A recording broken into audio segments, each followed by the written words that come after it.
જેના થકી આખું ઘર મહેકતું રહે તેવું લાગણીની વેલ પર ઉગેલું સુંદર પુષ્પ એટલે દીકરી. સવાર પડતા જ જેના ઘરમાં દીકરીના દર્શન થતા હોય ને એવા લોકોને મંદિરમાં જવાની જરૂર નથી સાહેબ.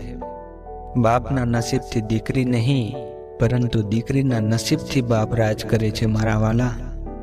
દુનિયાનો હર એક વ્યક્તિ પોતાનો પગ ભીનો કર્યા વગર કદાચ દરિયો પાર કરી શકે, પરંતુ આંખ ભીની કર્યા વગર દીકરીની વિદાય ના કરી શકે.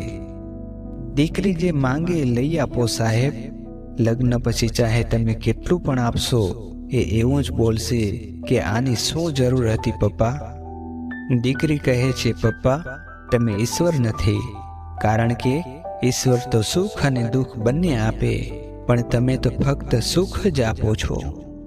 એક દીકરી કહે છે કે મને મારા પપ્પા કરતાં પણ સાંજ વધારે ગમે છે, કારણ કે પપ્પા તો ખાલી રમકડા લાવે છે, પણ સાંજ તો મારા પપ્પાને લાવે છે.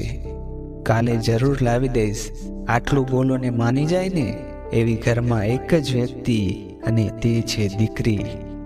એક દીકરીને એના પપ્પાના આંગણામાં પગ મૂકતા જે ખુશી મળે છે ને સાહેબ, એવી ખુશી તો એને આખી દુનિયામાં કોઈ ના આપી શકે. બધું જ પામીને છોડવા માટે અને બધું જ છોડીને પામવા માટે જે જન્મી છે ને તેનું નામ દીકરી.